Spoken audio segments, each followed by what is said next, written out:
মসজিদ, তার পাশেই তৈরি হচ্ছে পুজো মণ্ডপ। শুধুমাত্র ভৌগোলিক সহাবস্থান নয়, পার্ক সার্কাস ময়দানের পুজো সম্প্রীতিরও অনন্য এক উদাহরণ তৈরি করেছে। একাধিক সম্প্রদায়ের মানুষ হাতে হাত মিলিয়ে নামেন উৎসব পালনে।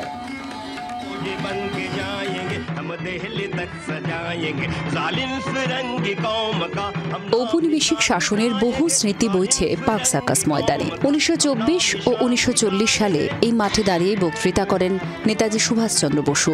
শহরবাসীর মনে বপন করেন দেশ স্বাধীন করার বীজ মন্ত্র। বেঙ্গল ভলেন্টিয়ার্সের সামরিক উর্দিতে এই পার্ক সার্কাস ময়দানে নেতাজিকে প্রথম দেখেছিল দেশবাসী।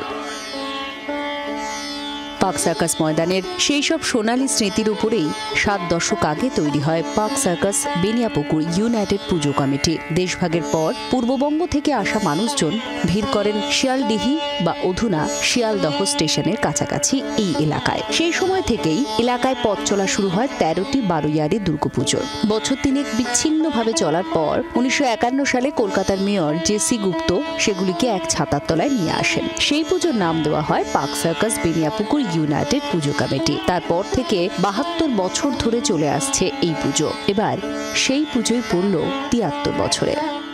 নেতাজি সুভাষ বোসের সাথে পার্ক সার্কাস পুজোর বা পার্ক সার্কাস ময়দানের একটা যোগাযোগ রয়েছে, আমরা বরাবরই এটা মনে রাখি। এই পুজোর একটা ইউএসপি বলতে পারেন সাম্প্রদায়িক সম্প্রীতি। আমাদের পার্ক সার্কাস ময়দানের পুজোটা সবসময়ই আমাদের সবাইকে নিয়ে চলা। হিন্দু মুসলিম এখানে কোনো ভেদাভেদ নেই, সবাই আসে, সবাই পুজো দেখে। শুধুমাত্র পার্ক সার্কাস ময়দানের ইতিহাস নয়, সমৃদ্ধ পুজোর ইতিহাসও। পুজোর দিনগুলোয় নূর মসজিদ আর পার্ক সার্কাসের দুর্গামণ্ডপ হয়ে ওঠে মহামানবের মিলন ক্ষেত্র।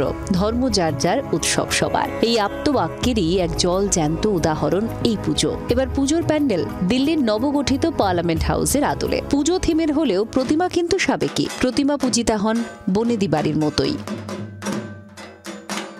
সন্ধ্যারতি, সন্ধি পুজো, কুমারী পুজো, বাদ যায় না কিছুই। শুদ্ধাচার ও নিষ্ঠা ভরে হয় দেবীর আরাধনা।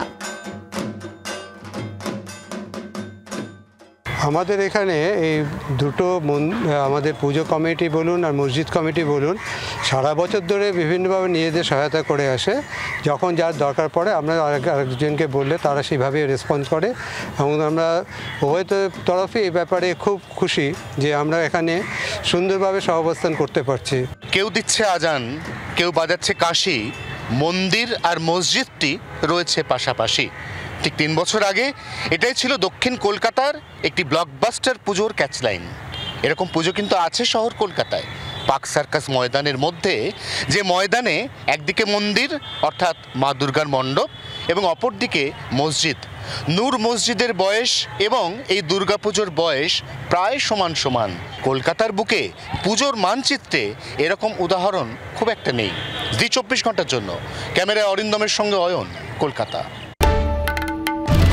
বাংলার আওয়াজ, বাঙালির আবেগ, জি 24 ঘন্টা।